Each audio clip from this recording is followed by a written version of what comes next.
Bonsoir mesdames, bonsoir messieurs. Mon nom est Gilles Frano. Permettez-moi de vous souhaiter la bienvenue à notre premier webinaire comptable de 2025 au nom de WeLink et au nom de Casa Kafka, notre partenaire du jour, que Bruno Carbonel va vous présenter plus en détail bien sûr. Donc nous allons commencer par une petite introduction et qui quelque part est une très belle coïncidence puisque quand nous avons préparé le webinaire, on espérait avoir déjà une idée de ce que le nouveau gouvernement qu'on espérait pourrait nous proposer. Mais là, nous avons déjà un peu plus de détails, même si vous savez comme nous que nous n'avons pas encore beaucoup de détails et qu'il faudra bien sûr lire des textes qui suivront. On va donc parler d'aujourd'hui et de demain. Bruno nous fera un exposé évidemment sur son domaine, le tax shelter, qui est un outil très intéressant pour les sociétés, vous le verrez, et c'est une bonne chose de le mettre à jour parce que c'est un concept qui a évolué dans le temps, hein, donc ça on aura l'occasion de le revoir. Je me permettrai de réintervenir ensuite pour vous parler d'une utilisation des trésoreries excédentaires des sociétés via la branche 6 ou la branche 23. Il y a un petit quiproquo là-dessus, je vous en parlerai. Nous vous donnerons quelques exemples chiffrés puisque vous êtes des spécialistes du chiffre, donc je pense que les chiffres vous aimez bien. Et puis, questions-réponses, vous avez l'occasion dès à présent, via le chat sur la plateforme sur laquelle vous êtes connectés, de nous poser des questions. Question de timing, nous n'aurons pas la possibilité d'y répondre directement, mais nous y répondrons individuellement, bien sûr. Donc n'hésitez pas à nous laisser tout cela. Tout comme, si vous le désirez, vous aurez accès à l'exemplaire filmé donc, de la séance en différé. Voilà, donc sans plus attendre, je vais céder la parole à Bruno pour qu'il nous présente un peu Casa Kafka et je présenterai ensuite WeLink. Voilà, bonjour, bonsoir plutôt, enchanté. Donc, mon nom est Bruno Carbonel, je représente Casa Kafka Picture. Oui, petit point de rappel, donc comme on est dans un webinaire agréé, on aura quelques questions à la fin du webinaire qui vous seront posées, avec peut-être l'une ou l'autre question intermédiaire, mais vous le verrez apparaître sur votre écran, rien de bien compliqué, mais vous devez avoir l'habitude. Donc, Bruno Carbonel de chez Casa Kafka. Casa Kafka, c'est un intermédiaire de tax shelter. On est une filiale de la RTBF et on a pour mission de financer des œuvres culturelles au travers du tax shelter. Alors, on a les œuvres qu'on finance. J'avais un petit exemple sur l'écran, aussi bien francophone que néerlandophone, des arts de la scène ou de l'audiovisuel. Elles ont toutes comme point commun d'être des œuvres de culture principalement belges. On cherche à avoir un impact local, c'est très important pour nous dans les investissements qu'on fait, avec une pérennité dans le financement qu'on fait, donc pérennité vis-à-vis aussi bien des acteurs, des producteurs, des réalisateurs, des compétences techniques, de telle façon à ce qu'il y ait un vrai retour sur l'économie culturelle, mais qui génère une activité en Belgique et donc avec des revenus liés derrière. Alors, beaucoup de thématiques de société, du divertissement, de l'information, on a un petit peu tous les genres, et ça, c'est ce qui caractérise vraiment Casa Kafka sur la ligne éditoriale. Maintenant, ce qui est fort important, et c'est pour là qu'on est là, c'est pour ça que je suis là ce soir, c'est de parler de la valeur fiscale de cet investissement-là, et on va en revenir. Et donc, Casa Kafka, c'est principalement un pôle d'investissement. Et donc, nous, on échange beaucoup, aussi bien avec les comptables et surtout avec les investisseurs, mais qui sont toujours conseillés, dont le relais toujours derrière, ce sont les spécialistes du chiffre que vous êtes. Alors, on a un volet production pour tout le suivi des dossiers de production. C'est important parce que c'est ça qui va permettre d'amener l'attestation et le rendement sécurisé pour l'investisseur. Et puis, on a des activités, évidemment, de back-office et autres, mais ce n'est pas ce dont on va parler aujourd'hui. Très bien, merci Bruno. Donc, avant de rentrer dans le vif du sujet, pour celles et ceux d'entre vous qui ne connaîtraient pas encore le groupe WeLink et Real Life, qui est un des bureaux WeLink, qui est un partenaire de WeLink, nous sommes un courtier indépendant qui est spécialisé dans tout type d'assurance, de crédit, d'épargne, d'investissement financier. On va en parler aujourd'hui, bien sûr, au travers de la distribution des bénéfices ou de la trésorerie excédentaire des sociétés. Real Life fait partie du groupe WeLink Wheeling depuis 2020, puisque nous avons eu un gros changement d'actionnaire en 2020, et ReLife est tombé dans le panier à cette époque-là, puisque notre actionnaire grandement principal maintenant est un fonds d'investissement français qui s'appelle LFPI, qui pèse 27 milliards d'euros et qui a eu la très bonne idée, nous trouvons, d'investir dans Wheeling en Belgique.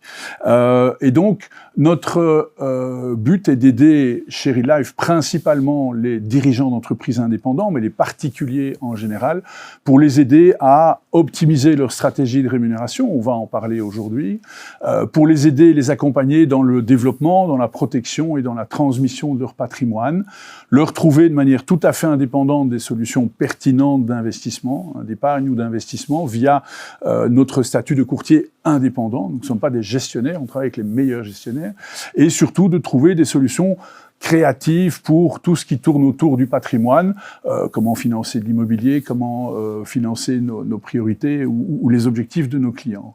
Donc, vision très large du patrimoine et expérience de plusieurs dizaines d'années pour aujourd'hui représenter les 4 piliers du groupe Wheeling et très spécifiquement les qualités du bureau ReLife qui est ici à Bruxelles, avenue Louise, duquel nous présentons ce webinaire.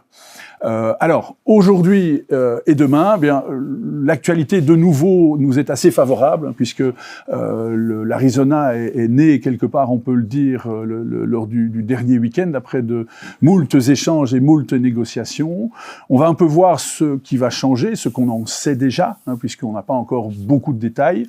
Et je me propose de rentrer un petit peu, de zoomer un petit peu là-dedans. Alors, si vous regardez sur le slide que vous voyez apparaître à l'écran, les différents mix de rémunération possibles. Je ne vous ferai pas l'injure de les détailler un par un, vous les connaissez aussi bien que nous, bien sûr. Mais l'idée est simplement de dire qu'en fonction des objectifs et des besoins en trésorerie et en train de vie d'un dirigeant indépendant, que doit-on utiliser pour non seulement avoir un mix fiscal optimal, mais aussi surtout rencontrer les besoins de sortie de liquidité et de trésorerie de la société.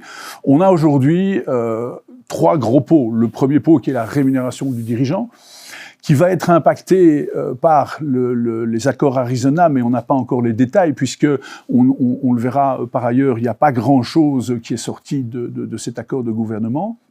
On a, contrairement à ce qu'on pensait également, quelques modifications au niveau des réserves de liquidation, puisque il va pas y avoir grand-chose qui va bouger pour le reste. Mais donc, ce ranking fiscal va un petit peu évoluer. On va voir dans quel sens dans les semaines et les mois qui suivront. On a toujours évidemment le 3e pot, qui est le pot de pension complémentaire.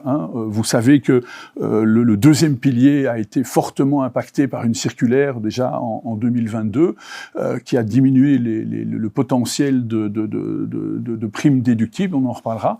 Mais donc l'idée est évidemment, et c'est là qu'on intervient, en parfait partenariat avec les professionnels du chiffre que vous êtes, pour des clients communs, pour trouver la meilleure répartition entre ces différentes façons de se rémunérer. Si on regarde un petit peu une ligne du temps, eh bien l'idée c'est de prendre parmi ces différentes façons de sortir des cash flows de la société en fonction des moments et des montants dont on a besoin pour financer un train de vie à court terme, financer des nouveaux investissements, reconstituer des capitaux dans le cadre d'un investissement immobilier par exemple, et donc qu'on sorte des flux immédiatement avec un délai d'1 an par exemple si on parle de dividendes, ou de VVPR bis, avec un délai de 3, c'est nouveau, ou de 5 ans quand on parle de la réserve liquidation, ou un délai un peu plus long si on parle d'avance sur le 2e pilier pour un but immobilier. Bien, tout ceci va être idéalement personnalisé pour nos clients de manière à rencontrer leurs priorités et leurs objectifs. Donc ça c'est vraiment la manière de faire et on va s'adapter. Nous sommes en Belgique, vous le savez aussi bien que nous, la fiscalité change très souvent, eh bien on passe à un nouveau chapitre, on va rentrer dans un nouveau chapitre et nous allons adapter les différentes manières d'aider nos clients que pour optimiser leur situation. Si on fait un petit tour du côté de l'IPP, contrairement à ce que nous pensions, les dernières notes de M. De Wever avant l'accord final parlaient de modifier le barème et donc modifier les écarts entre les différentes tranches, voire même de supprimer la tranche de 50%, eh bien ceci n'arrivera pas, en tout cas pas sous cette législature-ci, puisque la seule nouveauté, c'est que on sait que la quotité exemptée d'impôt va augmenter, mais à notre connaissance, France, nous n'avons pas encore d'idée précise de ce que ça va donner. Donc, les seuils de rémunération pour un dirigeant indépendant, on sait également que la condition que pour avoir droit au taux d'impôt réduit va passer de 45 à 50 000 euros pour bénéficier des 20% d'ISOC sur les 100 000 premiers euros de bénéfice plutôt que les 25. Attention qu'a priori, il ne faudra pas qu'il y ait plus de 20% d'ATN dans ces 50 000 euros. On attend le détail des chiffres pour voir évidemment ce qu'il en est, des textes pour voir ce qu'il en est, mais c'est a priori ce qu'on pressent. N'oublions pas qu'il y a un deuxième seuil important à avoir en tête quand on parle de rémunération brute d'un dirigeant indépendant, c'est le plafond de constitution de pension légale. Vous vous souviendrez que jusque 80 000 euros, tout euro payé constitue une pension légale maximale. Ça veut dire que toute rémunération au-delà de 80 000 euros bruts ne génère plus d'augmentation de pension légale.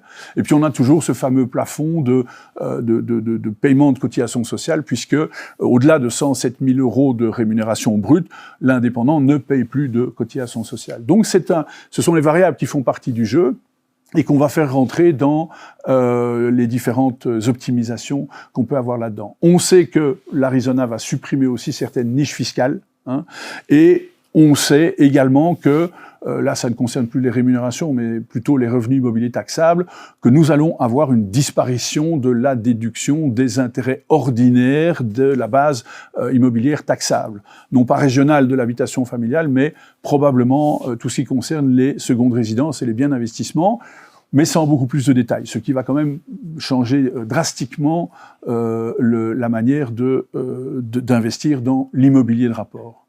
Alors, concernant la distribution des dividendes, et on arrive petit à petit vers la manière qu'on va rajouter évidemment avec le tax shelter, on pensait qu'il y aurait un changement au niveau des taux des précomptes mobiliers. On avait le 30% qu'on connaît depuis longtemps, on avait le 15% des VVPR bis, on avait le 10+5 de la réserve de liquidation. Eh bien, cet accord Arizona ne fait qu'accoucher d'une petite souris, puisque la seule chose qui va changer, et que la taxe à payer après le délai d'attente des réserves de liquidation passera à 6,5% au lieu de 5%, dans un but d'égalisation d'un coût équivalent entre le VVPR bis et la réserve de liquidation, et aussi que cet effet retard passera de 5 à 3 ans.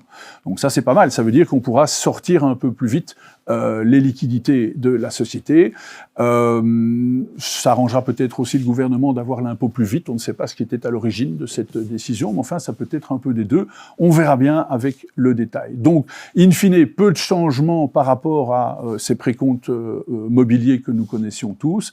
Et on attend évidemment le détail et les textes qui devront venir dans les mois ou les années à venir, puisque ceci, c'est un effet d'annonce, mais avant qu'une loi entre en effet, on peut en effet attendre longtemps et espérer que ça sortira pendant la législature ou pas. Je vous rappelle que la Vivaldi n'a pas tenu toutes les promesses qu'elle avait tenues. On verra avec l'Arizona, évidemment. Alors, un petit clin d'œil sur la règle des 80% et les EIP, ou les assurances groupes, mais appelons ça plutôt EIP pour les dirigeants indépendants. Vous vous souviendrez que avant la circulaire de 2022, et la loi n'est toujours pas changée, donc ce n'est qu'une circulaire, mais donc qui a changé la manière de calculer l'estimation de pension légale, puisque le ministère des Finances a estimé que la projection faite par le ministère des Pensions n'était pas fiable, et donc a sorti une formule d'évaluation maison de la future pension légale qui a limité la déduction possible dans les EIP. Donc on a déjà eu une première étape qui a, à rémunération équivalente, diminué la majorité du temps les primes déductibles. Je vous rappelle que nous allons avoir la prise d'effet d'une autre loi qui existe depuis quelques années, mais qui va seulement prendre effet maintenant, qui est la loi sur la transparence, qui va imposer aux compagnies d'assurance de publier trois projections de réserve au terme d'un contrat. Vous vous souviendrez que quand vous allez voir un fichier MyPension aujourd'hui, vous avez une seule projection par contrat. On ne sait jamais trop à quel taux elle est faite par la compagnie. Il y a une certaine liberté là-dedans. Mais demain, ce sera beaucoup plus cadré, de manière à sortir un scénario pessimiste, un scénario optimiste et un scénario réalistes. Ceci surtout depuis l'avènement de la branche 23, qui peut, elle, être très volatile ou avoir des grosses différences de rentabilité entre un profil dynamique ou un profil défensif, bien sûr. Laquelle des projections sera prise en compte? Probablement le scénario réaliste. À quel taux? On verra quand les compagnies commenceront à sortir leurs premières projections, leurs 3 premières projections. Est-ce que la règle des 20% de participation bénéficiaire sera toujours d'actualité ou pas? On verra, on n'en sait encore trop rien, et donc tout ceci entrera en vigueur en 2025 et plutôt probablement 2026. Voici pour le 3e pot de sortie de liquidité pour un dirigeant indépendant. Petit clin d'œil, n'oublions pas qu'il y a l'aspect comptable des choses, évidemment, et les inscriptions des bénéfices dans les réserves, ce sont des opérations comptables, mais n'oublions pas qu'à côté de ça, la valeur de la trésorerie qui va ressortir, surtout avec un effet retard, qui était de 5 ans, voire la 6e année, mais qui va passer à 3 avec les nouvelles règles de la réserve liquidation, ne perdons pas de vue que l'impact de l'inflation va évidemment diminuer le pouvoir d'achat que les sorties de trésorerie vont représenter. Je vous donne un exemple ici. Si vous prenez l'inflation, c'était celle de décembre, je l'ai prise à 3,16% en Belgique. En janvier, elle est passée à 3,26 ou 3,29, donc un tout petit peu supérieur. Avec une durée de 5 ans, mais vous voyez qu'il y a quand même une perdition de pouvoir d'achat avec les sommes, d'où l'intérêt d'essayer de faire travailler les réserves, évidemment, pour tenter, si possible, et dans le respect d'un profil de risque, évidemment, du client, d'avoir un taux réel qui batte l'inflation. Si pas, quelque part, l'écriture comptable génère un montant à sortir, mais le pouvoir d'achat lié à ce montant, si on n'a pas eu l'occasion de faire travailler la réserve en l'investissant correctement, on risque d'avoir perdu du pouvoir d'achat. Donc c'est une chose auquel les clients sont de plus en plus sensibles parce que tout le monde a connu depuis le Covid des inflations importantes et tout le monde sait ce que c'est que l'impact de l'inflation sur le pouvoir d'achat aujourd'hui, donc ne l'oublions pas. Alors, au niveau d'une projection, si on fait un graphique qui projette les cash flows pour une société qui aurait des bénéfices en régime de croisière, des bénéfices équivalents chaque année, eh bien, on peut voir qu'on va avoir une accumulation de trésorerie par rapport à l'utilisation, par exemple, essentiellement des réserves liquidation, qui vont se faire avec ce fameux délai de distribution, mais qui font, et ce sont les barrettes bleues du graphique, sans rentrer dans trop de détails, qui vous montrent l'évolution des trésoreries qu'on peut faire travailler pendant quelques années. D'où la recherche d'un placement intéressant avec un respect évidemment d'un profil de risque et du couple rendement-risque, mais on voit qu'il y a lieu d'essayer de faire travailler correctement ces réserves sans simplement les laisser sur un compte courant qui ne rapporte évidemment rien du tout aujourd'hui. Donc ça, c'est l'effet qu'on peut espérer de la projection de la trésorerie dans le temps. N'oublions pas non plus que si on impacte une inflation de 2% par exemple à ces montants, vous voyez, les barrettes bleues foncées diminuent le pouvoir d'achat équivalent à celui de départ, à celui de l'écriture comptable de départ. Donc, n'oublions jamais, et le client le sait, il sait qu'il doit, si possible, faire travailler ses réserves de manière à essayer de compenser cet effet négatif de l'inflation. Alors, je vous ai expliqué un peu ce retour dans le temps et surtout ce passage dans le futur. Je passe la parole à Bruno qui va évidemment nous raconter les bonnes choses que l'on peut faire avec notre tax shelter. À ton tour, Bruno. Merci Gilles. Alors en effet, je pense que beaucoup d'entre vous connaissent déjà le tax shelter. Je pense que ce qui est intéressant, c'est de le voir en complément des autres outils auquel Gilles fait référence, par exemple la réserve de liquidation. On a eu, je pense un petit peu, beaucoup d'investisseurs ont eu un peu d'inquiétude avec, sans avoir une vue claire sur la note Arizona, de voir ce qui allait se passer avec le VVRP bis, la réserve de liquidation, et donc l'envie, surtout en 2024, de sécuriser ces blocs-là. Ce qu'on voit, c'est qu'on peut être rassuré et qu'ils continuent, et ça veut dire qu'on peut aussi repenser tax shelter de façon saine en parallèle de ces blocs-là. Donc, juste pour rappel, le tax shelter, c'est une loi, c'est encadré par une loi. Il y a eu un grand changement en 2015 qui fait que là où avant on pouvait avoir un intéressement sur base du succès de l'œuvre, à partir de 2015, le rendement est 100% fixe, peu importe la typologie d'œuvre sur laquelle on a investi, que ce soit un petit documentaire ou un blockbuster au cinéma.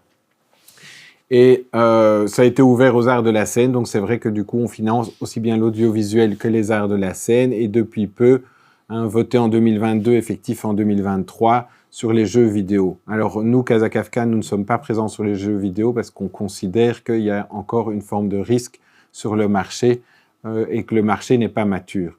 Mais donc ça c'est, je dirais, pour la ligne du temps et l'historique.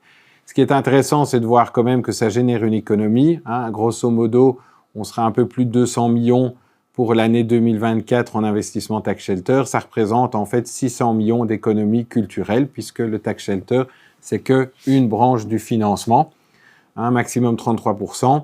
Et donc, effectivement, ça génère une économie. Et comme on le précisait, nous, on n'investit que sur des œuvres belges, presque exclusivement, quelques petites collaborations de coproduction. Ce qui veut dire qu'on génère une économie qui, elle, paie de l'impôt aussi en Belgique et qui génère des compétences. Alors, il y a 3 chiffres clés au tax shelter. On va les voir rapidement. 1, c'est l'exonération, les 421% d'exonération sur l'investissement. 2, c'est l'économie d'impôt que ça permet, 35%. Alors, c'est 35%, mais il va falloir financer quand même l'investissement tax shelter, donc c'est pas du net. Par contre, on a un rendement net sur l'opération au premier semestre 2025 de 13,44%. Donc, on parlait d'inflation tout à l'heure. Si on regarde sur l'échéance temps, mais ça permet, et si on fait en parallèle, on va y revenir en parallèle de la réserve de liquidation, ça permet de contrer l'effet de l'inflation sur la durée du tax shelter et de la réserve de liquidation, ce qui est plutôt bénéfique. Si on le fait juste, on rentre un tout petit peu plus dans le détail. Alors, évidemment, on n'a pas pu sonder l'audience et de voir effectivement qui est fort familier ou peu familier du tax shelter, donc je vais le faire très succinctement et puis on pourra en reparler entre nous à d'autres occasions si vous êtes intéressés. Mais en gros, il y a 2 volets. Le volet fiscal, puisqu'on a une exonération. Donc, je fais un exemple. Un tax shelter, c'est vraiment comme une obligation. C'est-à-dire, on fait un investissement, on va avoir un rendement. La grosse différence, c'est que le rendement permet en fait de ne pas avoir de remboursement de l'investissement à terme. Ça, c'est la grosse différence avec une obligation classique. Et donc, dans le cas d'investissement de 100 000 euros, on peut diviser les montants par 10 si on est plus à l'aise de 10 000 euros. On va diviser tout par 10 dans mon exemple. Ici, je fais un investissement de 100 000 euros, j'ai une exonération de 421 000 euros, 421%. Ça veut dire automatiquement, si je suis soumis à l'ISOC 25%, que je vais avoir une économie d'impôt de 105 250 euros, ce qui correspond à un peu plus de 35%. Et donc, ça, c'est immédiat. Dès qu'on rédige sa déclaration, qu'on joint la convention de tax shelter, on a directement cet avantage fiscal. C'est immédiat. Mais comme on n'a pas de remboursement à terme, eh ben, le gain final, fiscalement, c'est 5 250 euros. Alors, se rajoute à ça une prime qui est fixée par la loi. De nouveau, je répète, elle n'est pas liée au succès de l'œuvre, elle est uniquement définie par la loi. Et en fait, elle est basée sur le taux Euribor, c'est la moyenne des taux Euribor 12 mois sur les 6 derniers mois, et on rajoute 450 points de base. Donc on a une prime brute de 10,9%. Une fois, évidemment, c'est un gain financier qui arrive dans l'entreprise, donc elle est soumise à l'ISOC, et donc on a une prime nette de 8,19%. Ce qui fait un gain total sur l'opération de 13,44%, 13 442 euros dans mon exemple. Alors, la prime, elle arrive à 18 mois. Donc, c'est vrai qu'on parle souvent de rendement total de l'opération, mais en fait, ça court sur 18 mois. Mais c'est difficile à quantifier sur un an. Pourquoi? Parce que le gain fiscal, il est immédiat, il est au temps 0, et la prime, elle arrive à 18 mois. Voilà, c'est la petite subtilité. Je reprends juste les 3 chiffres clés. 421%, si c'était pas clair. Donc, effectivement, si je prends un exemple d'une société qui a 1,2 million de base imposable, il investit 100 000 euros, elle investit 100 000 euros, pardon, on a notre exonération de 421 000 euros, 421%, on voit qu'on arrive à une nouvelle base imposable.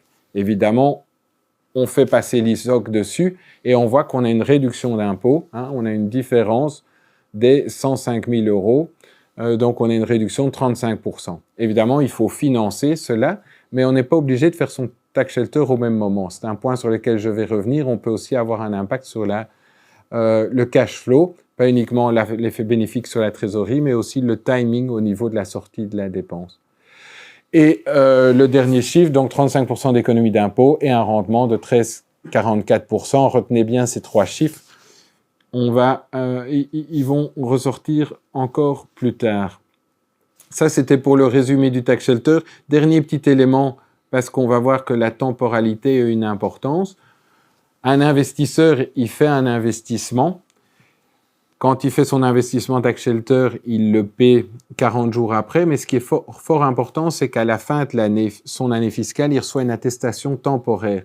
Et ça veut dire que l'exonération, dans mon exemple, les 421 000 euros, ils vont être placés en réserve immunisée. Et c'est tout l'intérêt, puisque ça vient gonfler les réserves. Vous pouvez avoir votre réserve de liquidation et vous avez la réserve immunisée à côté. Et c'est sur ces montants-là, évidemment, qu'on a des liquidités disponibles sur lesquelles on va pouvoir faire des investissements supplémentaires dont tu vas parler après.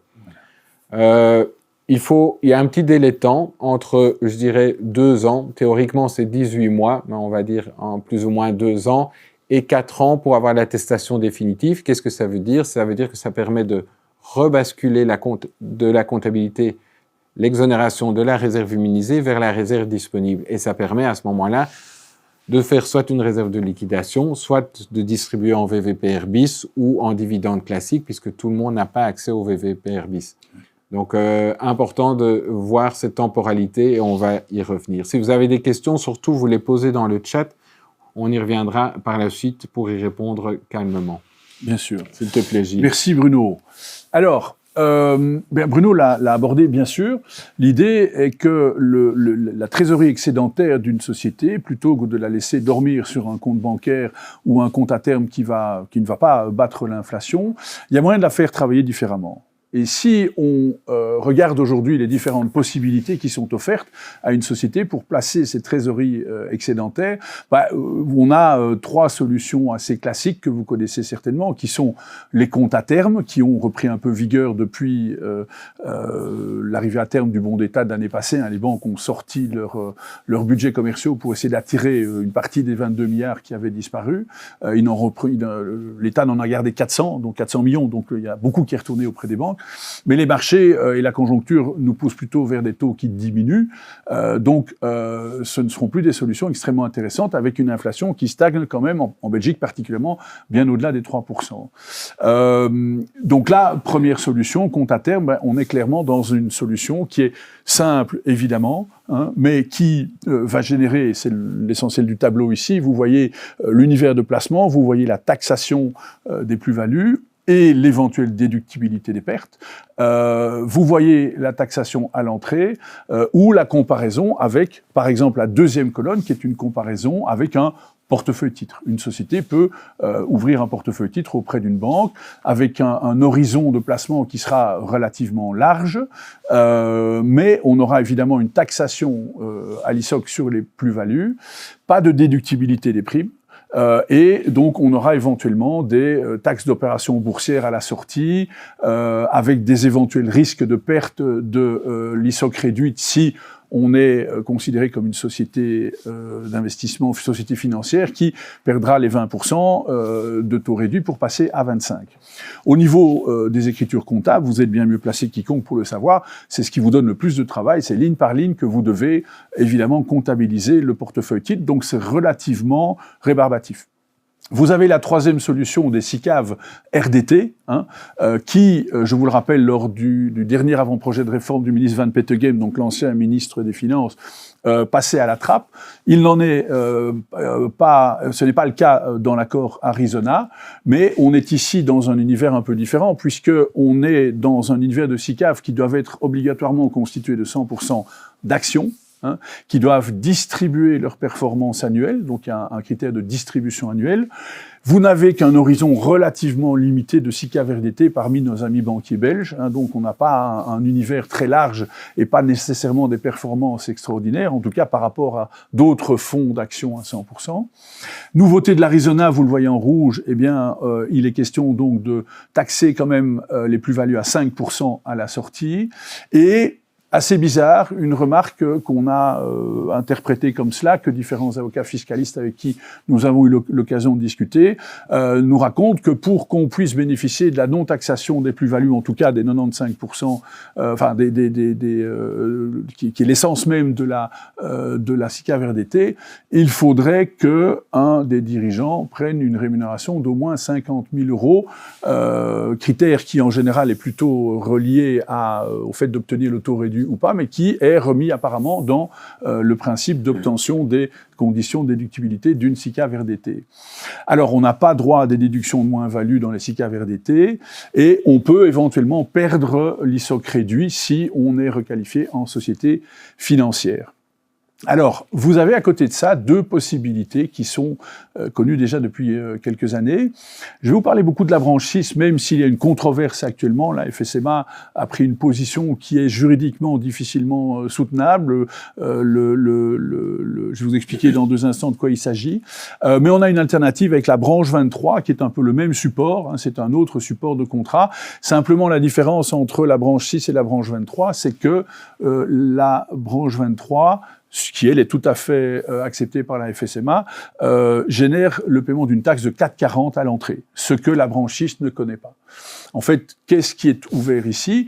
Vous avez la possibilité, on va le voir, d'avoir un univers de gestionnaires et de différents profils de risque, avec certes une taxation des plus-values. Une loi est sortie en décembre 2023 qui a clairement déterminé la fiscalité donc de ces outils de placement de trésorerie excédentaire, alors qu'avant on fonctionnait sur base de rulings, il y avait 2 rulings différents, vous connaissez l'incertitude des rulings. Maintenant on a une loi claire qui, en décembre 2023, dit voilà, une branche 6, une branche 23, c'est comme ça qu'elle devra être et comptabilisée et taxée. Donc là, l'aspect fiscal est tout à fait clair.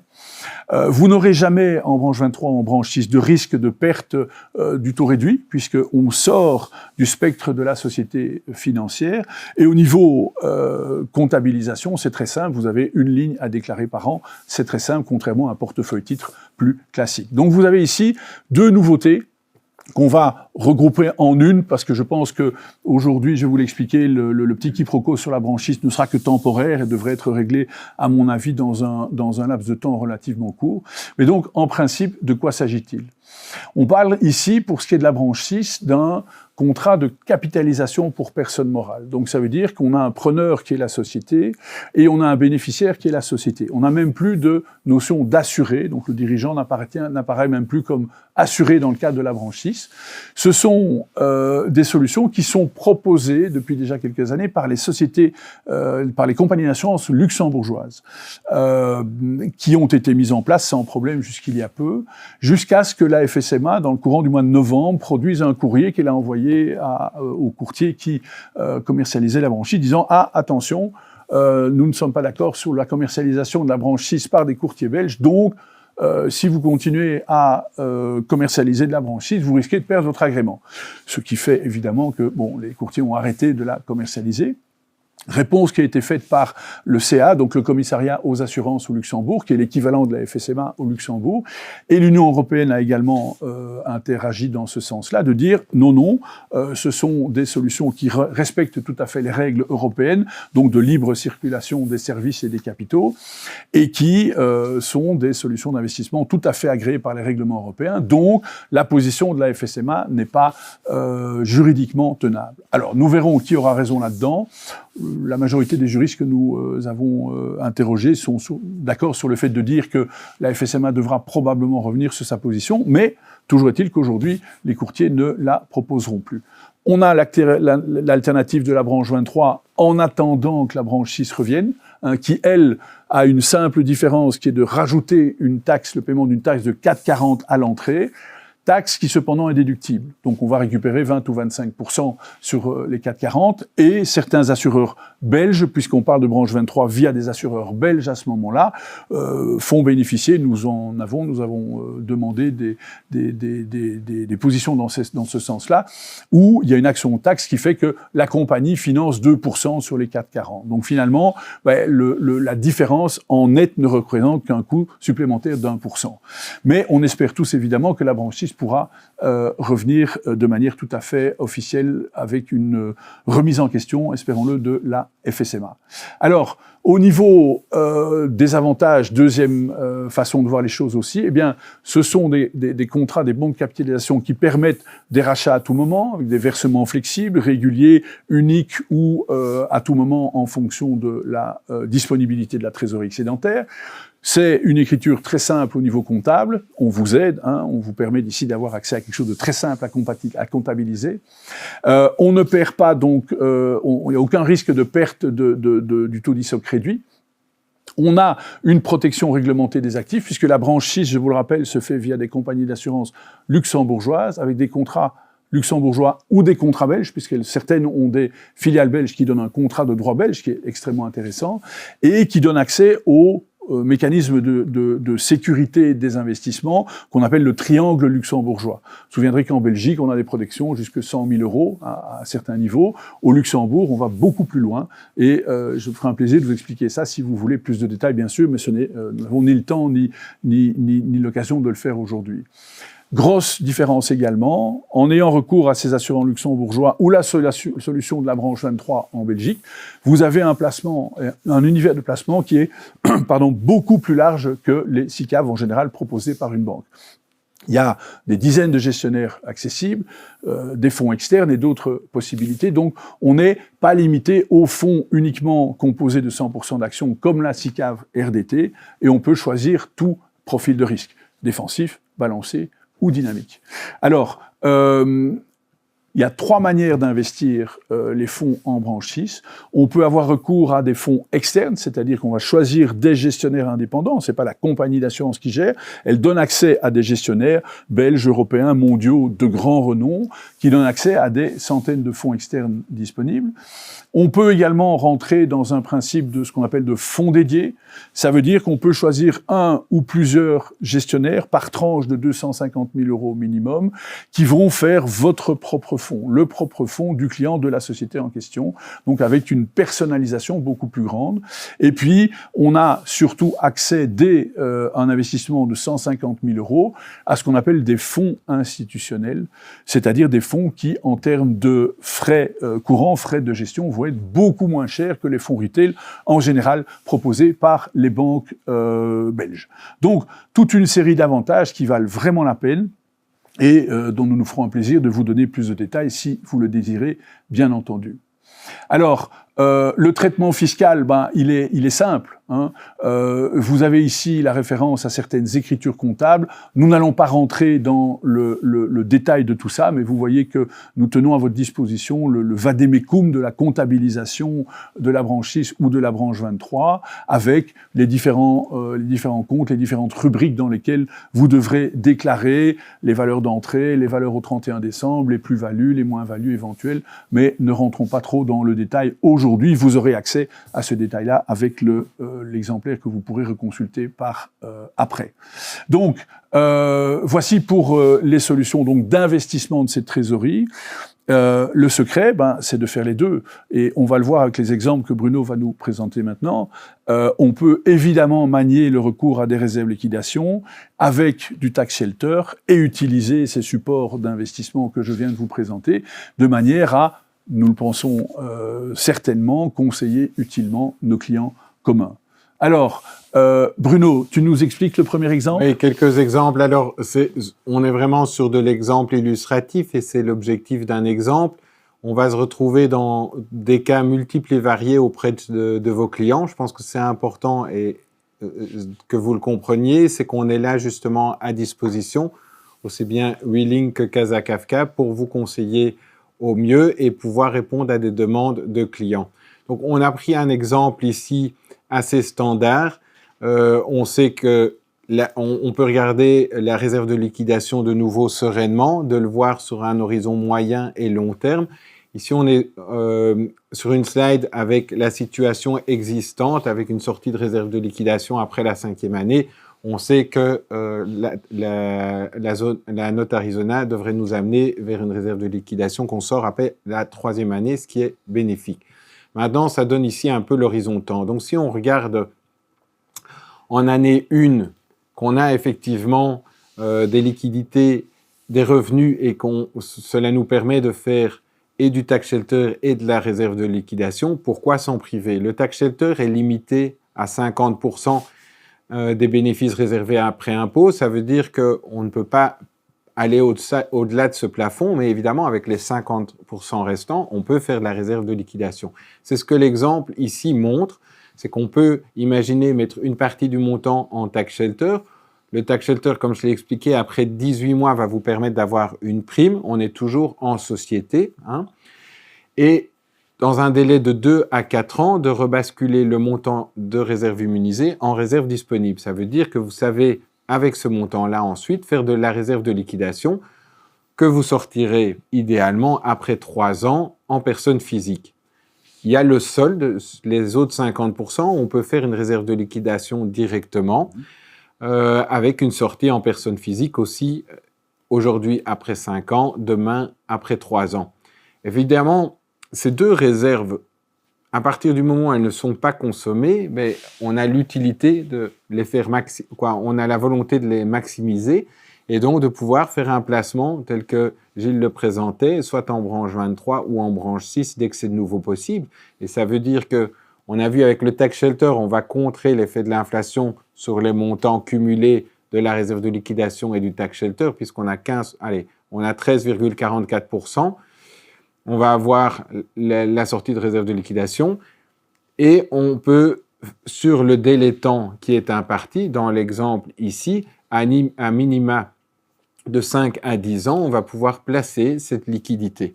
Alors si on est sur des revenus stables, on a quand même beaucoup de nos investisseurs et de comptables avec qui on travaille, qui ont des clients qui sont de professions libérales, des médecins, des avocats avec une forme de stabilité dans les revenus, ça veut dire qu'on va pouvoir répliquer ce modèle-là d'année en année. Donc, on revoit, même schéma, on place une partie en tax shelter, une partie en réserve de liquidation, et on a un pot de trésorerie disponible qui grossit avec un horizon de temps aussi qui s'allonge un petit peu, ce qui permet à ce moment-là de faire un investissement potentiellement un peu plus dynamique et d'aller chercher un rendement un peu plus élevé. Donc, on voit qu'on cumule de nouveau ces rendements.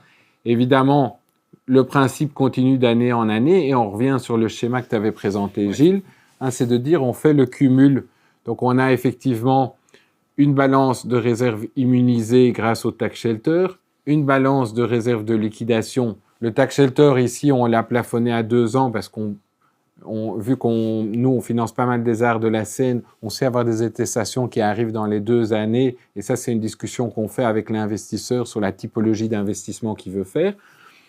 Et donc, on l'a représenté sur 2 ans, puisqu'après 2 ans, automatiquement, on va avoir une volonté de replacer en réserve de liquidation. Et la réserve de liquidation, ici, elle est toujours sur un schéma de 5 ans, mais elle cumule avec aussi les sorties du tax shelter qu'on replace en réserve de liquidation. Donc, on voit qu'on a jusqu'à la première sortie de réserve de liquidation, on a un pot de liquidité qui ne fait que gonfler et sur lequel, évidemment, on a intérêt à aller chercher du rendement plutôt que laisser sur un compte d'épargne ou un compte à vue. Ouais. Donc, on est toujours dans une optique, évidemment, de sortir en patrimoine privé, d'avoir l'intelligence de faire gonfler ces montants-là. Évidemment, l'inflation joue un rôle, tu l'as bien expliqué tout à l'heure. Il faut en tenir compte, mais je pense que le message, il est très clair, c'est de venir vous aider à conseiller vos clients pour aller chercher le plus de rendement possible sur les différentes poches, que ce soit le tax shelter en société, la réserve de liquidation toujours en société et la branche 23 et la branche 6 sur la partie liquidité. Donc ça, c'était sur le premier exemple. J'espère qu'il est clair et si vous avez des questions, on y répondra. N'hésitez pas à les poser dans le chat. Alors, je ne vais pas faire trop long sur cette partie-ci parce que je pense qu'il y a beaucoup que vous connaissez, mais je voudrais quand même rappeler un élément et de montrer l'impact aussi sur la trésorerie.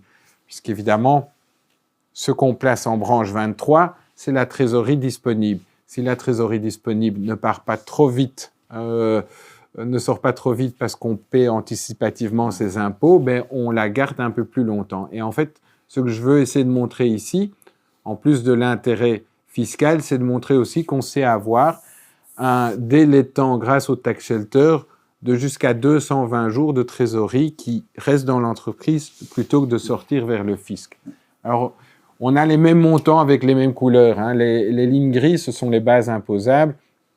On voit qu'on est dans le scénario 1, c'est de pouvoir montrer qu'est-ce qui se passe si je ne fais pas de versement anticipé. Pour ceux qui ont quelques clients dans la construction, des scénarios qu'on voit, les années de construction, en général, on n'a pas beaucoup de revenus estimés et donc on ne fait pas beaucoup de VA. Par contre, un scénario classique, c'est d'essayer, c'est le point 1, d'aller éliminer très vite la majoration d'impôt par un premier VA. Donc, c'est ce qu'on va chercher. Et donc, si on estime bien son VA, et c'est votre boulot évidemment, c'est d'arriver à très vite pour vos clients éliminer la majoration d'impôt. Alors, je rappelle quand même, puisque les taux ont changé depuis le 31 décembre, qu'on a toujours un écart important entre un VA1 et un VA4. Donc,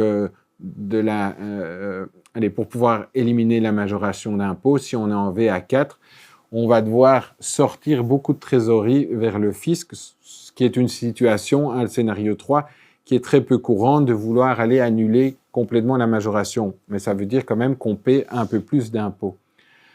Le scénario 4, c'est de montrer effectivement si on réfléchit. Au moment où on arrive, ici on est dans le premier trimestre, je pense que le moment va se poser de voir ce qu'on fait comme premier, pour toutes les clôtures de décembre, ce qu'on fait comme premier versement anticipé.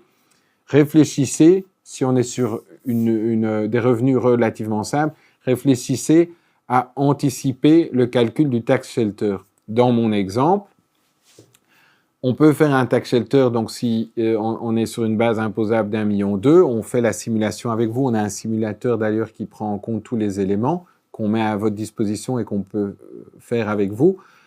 On voit à ce moment-là que grâce à l'exonération fiscale de 421 000 € dans mon exemple, ma base imposable baisse. Ça veut dire que ma majoration automatiquement baisse. Cette majoration baisse de 35%. Parce qu'en fait, on doit payer 35% d'impôts en moins. C'est très clair et logique. Donc, que fait-on? On va pouvoir faire un VA qui, lui aussi, va être de 35% moins élevé. Ce qui veut dire, pour tous ceux qui font des lignes de crédit éventuellement pour leur VA, qu'on diminue la ligne de crédit de 35%. Et le tax shelter, on réfléchit ensemble à quel moment on le fait. On n'est pas du tout obligé de le faire à l'échéance du 10 avril ou bien des autres échéances VA. Non, on va pouvoir le faire quand la trésorerie est à son maximum. Et donc, effectivement, oui, il faudra faire l'investissement tax shelter, mais il arrive au moment qui est le plus opportun pour l'entreprise.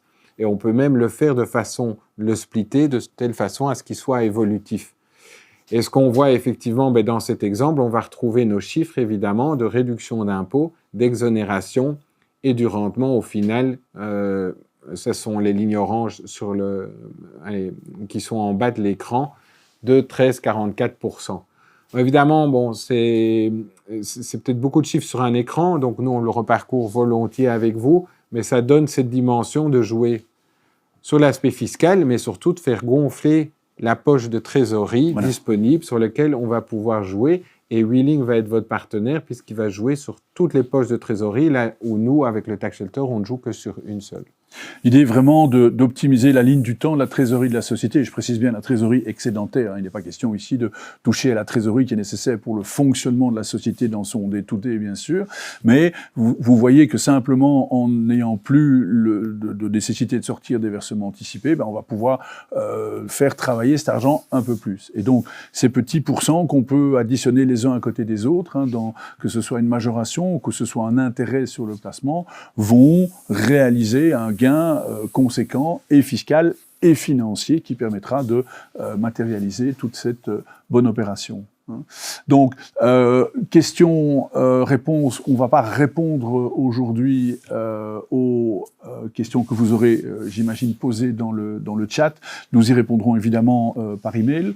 N'oubliez pas de laisser toutes vos coordonnées, ne fût-ce que pour les points ITA. Vous avez dû avoir ces petits catch-up pour vous tenir bien présent.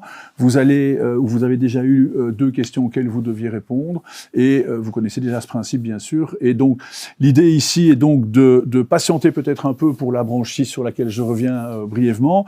J'ai oublié de vous préciser que les clients, les sociétés qui auraient déjà souscrit une branche 6 ne sont pas du tout sous risque avec la FSMA. La FSMA n'a fait que geler la commercialisation de nouveaux contrats, mais il n'y a aucune volonté de la FSMA d'attaquer les contrats existants. Au contraire, il y a une loi de décembre 2023 qui fixe la fiscalité de manière très claire. Donc, on est dans une situation qui n'est pas très confortable, surtout pour les courtiers, mais les clients ne courent évidemment aucun risque. Donc, merci Bruno pour ta présentation et cette chouette explication du tax shelter, qui est un outil supplémentaire. Hein. C'est un plaisir de faire un partenariat avec Casa Kafka, qui est très disponible pour les clients, qui explique de manière magistrale aux personnes du chiffre et aux clients finaux qui désirent évidemment avoir accès à ce genre d'optimisation. Nous, chez Willing, on continue dans tous les domaines que j'ai abordés tout à l'heure et nous aurons évidemment beaucoup de plaisir à en rediscuter avec vous. Donc, n'hésitez pas à revenir vers nous. Vous serez évidemment recontacté par Willing également. Et le but est de vous revoir sous peu dans d'autres occasions. Nous avons notamment un séminaire physique, cette fois-ci la semaine prochaine, sur un aspect prévoyance. Vous avez probablement reçu les invitations. Je pense que vous aurez certains domaines très peu connus, mais très intéressants également pour protéger le dirigeant indépendant ou sa famille. Voilà, vous avez nos coordonnées, tant celles de Bruno, bien sûr, que les miennes via les QR codes que vous voyez apparaître à l'écran. Permettez-nous de vous souhaiter une bonne soirée et de vous dire à très bientôt pour reparler de tout cela. Test, pardon, on me fait passer un petit message. Oui, c'est donc normalement ici en fin de séminaire, vous allez recevoir les quelques questions pour l'agrément et pour avoir les points ITA. Évidemment, c'est pas très compliqué, donc vous y répondez facilement et comme ça, tout est en ordre de votre côté. Je pense que Gilles l'a bien dit. On reste à disposition, on est toujours disponible pour aider les conseillers fiscaux de nos clients. Et donc, n'hésitez surtout pas à revenir vers nous. On se fera un plaisir de répondre à vos questions. Voilà, certainement. Voilà. Merci à toutes, merci mesdames, merci messieurs et à très bientôt. Très belle soirée. Au revoir. Merci. Au revoir.